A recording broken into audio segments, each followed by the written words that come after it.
Welcome back. If you've just joined us, you're watching the news at 10 live on Channels Television. A quick reminder of our top stories now. Police arrest 2 principal suspects linked to the killing of former Chief of Defence Staff, Air Chief Marshal Alex Bade. PDP presidential candidate Alhaji Atiku Abubakar and presidency trade words over President Buhari's explanation of anti-corruption war slow pace.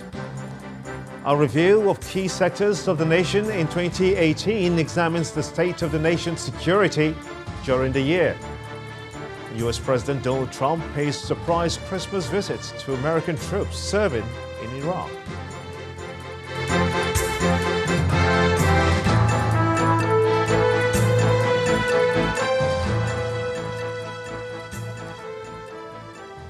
ChannelsTV.com has more information for you, and on youtube.com/channelsweb you can watch our videos. You can also watch us on your mobile device via your browser or download the Channels TV app for Android, iOS and Windows devices from their respective stores. Besides giving you access to news and updates on the go, the Channels TV and Channels 24 app have an eyewitness feature that you can use to share those pictures, videos or news of happenings around you. Just install the app, then tap and swipe to reveal the menu and follow the instructions. And now to the eyewitness pictures that you sent in. First is this picture of an overloaded truck in Onitsha, Anambra State. Our eyewitness reporter wants the authorities to check this trend by impounding such vehicles and creating awareness on the dangers of such acts. And staying in Anambra State, here is an image of gridlock in Onitsha metropolis. Our eyewitness reporter wants more traffic officials on the roads to ease the burden for motorists. And finally, is this photo showing a portion of what our eyewitness reporter says is the Ugwashuku Dam in Delta State, which has been abandoned since 2015, he says. Our eyewitness reporter is calling on the federal government to make the dam functional for the benefits of Nigerians. We do sincerely thank you so much indeed for sending in those pictures, as we ask that you keep them coming.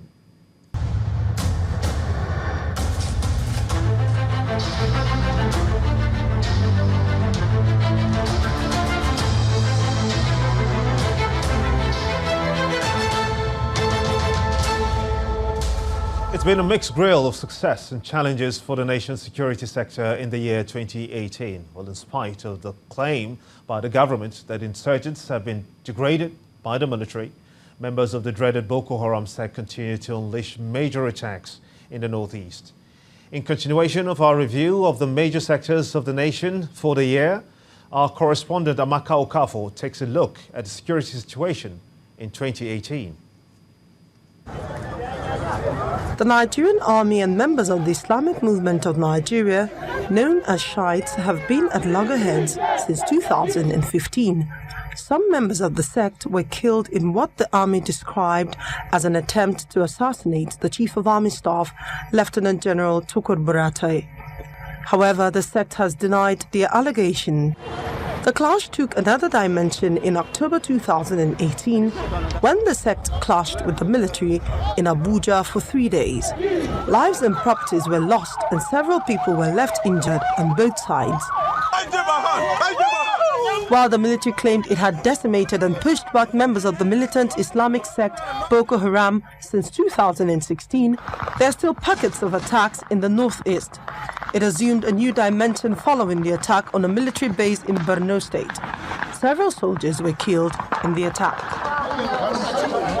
The kidnap of the Dapchi schoolgirls and assassination of some aid workers suggest that the insurgents are still on ground in the region. In broad terms, what one can say is that to an extent the Nigerian state controls Maiduguri and probably one or two other urban areas, one or two other larger towns, but the rural areas of the northeast, Borno State specifically, have long been either ungoverned or under the control of the insurgents. It's a sort of stalemate. There are a variety of factors, responsible for that. The state is very large. There's a manpower deficit. There's a technological deficit in terms of what our troops have available to them. There is a resource deficit, there are logistical problems in terms of getting supplies to the troops on time, our forward operating bases are not properly fortified. There's a whole range of reasons. Following reports which indicted the government and security agencies, the military announced the expulsion of the United Nations Children's Fund in the Northeast, but that action was reversed almost immediately. The military also accused global human rights group Amnesty International of plotting to destabilize the country. They have consistently been attacking the very fabric of our national unity and cohesion, particularly the military, without basis for some of these allegations. Amnesty is not destabilizing the country. Amnesty is interested in a country where human rights is respected, promoted, and where people enjoy their lives. In the country's north central, the military has succeeded in reducing the crisis between farmers and herders. But Benue, Plateau and Nasarawa states, which experienced several attacks, are now battling with humanitarian crisis. I'm a family man with 3 wives, and we are here living at the expense of only with God has helped us. If not with the mercy of God, we would have been dead, because life has been very miserable. We are suffering. People are suffering. And in fact, only God knows. Armed banditry made an inroad into the northwestern part of the country, claiming several lives in Zamfara and Sokoto states. Other forms of insecurity like kidnapping and assassination were experienced in other parts of the country. Only recently, a former Chief of Defense Staff, Air Chief Marshal Alex Bade, was killed by unknown gunmen along Kefi-Abuja Road in Nasarawa State. This has raised concerns as the nation heads into a general elections next year. Politicians also have a role to play, tone down their rhetoric.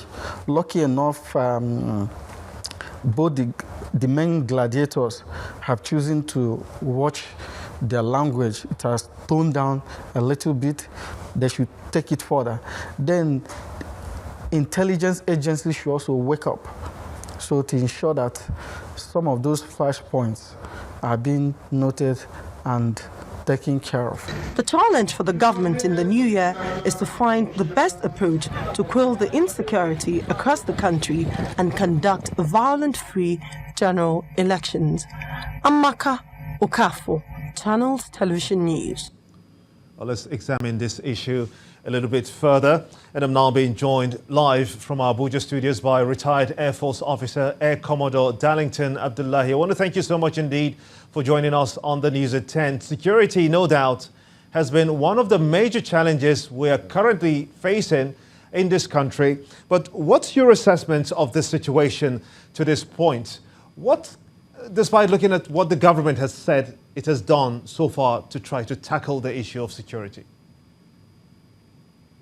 Yeah, thank you very much. A great pleasure to be here. In 2018, or rather, one can say that 2018 has gone down as a year that some of the gains that were made at the beginning of this administration in terms of security started losing them, started deteriorating. This is most unfortunate as a lot of security challenges came up. For instance, the issue of the herdsmen, farmers clashes, even overtook the Boko Haram issue, terrorism, in terms of the number of deaths that were recorded during the year. Also, we are in an era now of unknown gunmen all around, with so much killings, and also the issue of the Shiites, the Islamic movement of Nigeria, the Shiites issue that needs to be properly managed, because that's also an issue that is still that should be looked at very seriously, because it could degenerate into greater problems as time goes. But so far, I would say that most of the gains we made in the area of security, we started losing them due to a series of issues that would require serious attention in terms of the strength of the personnel in the field, the equipment, the funding, which has been an issue, has been highly politicized, and also in terms of boosting the morale of the troops. I know a lot is being done in that area, but we must be careful about my apologies. One other thing, the protection of the bases. Yes. If you could just hear me, so we can have a back and forth discussion, if you will, please. Yes. The government has also claimed that Boko Haram has been technically defeated. Do you agree with that claim, given the recent upsurge in that northeast area where we've seen repeated attacks? Or is this a stalemate between the government and the deadly Boko Haram sect? Well, there's no doubt that we made gains. They were degraded at a point. But in recent times, the situation has changed because the Boko Haram members are no longer concentrated in areas where they were originally, that made it easier for the troops to close in on them, or the Air Force to carry out bombing runs and all that on such locations. Now they are within the people, scattered all over the places, and it has become so difficult to identify them, separate them from the peace-loving people that in the areas there. And people also probably have problems, reporting them for fear that they might be victimized in those areas. So we're talking in terms of strategies now, having to critically look at the strategies we're adopting in dealing with this situation.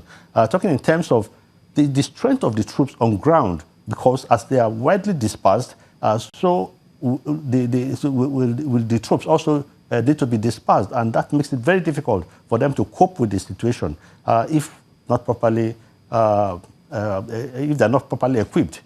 Technology-wise, of course, to assist them in dealing with the situation. So at this point, if I will just say, kidnapping and armed banditry have been on the rise, especially in the Northeast. But what are the best strategies, would you say, to deal with this situation? Well, this is we cannot separate this from the issue of the economic situation in the country. There's kidnapping for ransom could be largely tied to the deteriorating economic situation. You've heard of the increasing level of poverty in the country, and when people get pushed to the wall, they go around looking for how to make a living, force a living from others. So kidnapping could be on the rise as a result of the issue of rising poverty. We need to create jobs for people. We need to ensure that a lot of people are adequately taken care of, and to keep them away from the issue of kidnapping. The police has been quite I would say effective in the area of post-incident arrests and all that. But the issue is, what are we doing in terms of prevention, conflict prevention, crime detection, even before they are carried out? We've been told about the arrests that have been made, about those that killed Air Chief Marshal Alex Bade. What are we doing? We're talking about crime prevention.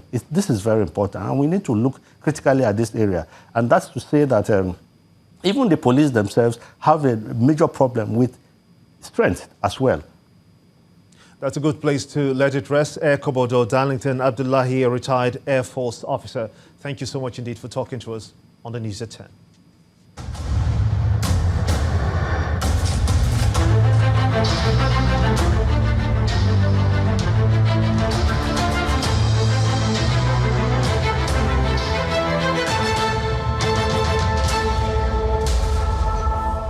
When the News at 10 returns, former central bank governor advocates bipartisanship among Nigeria's political parties to enable inclusive growth for the nation's economy. That's on Business News. Join us again.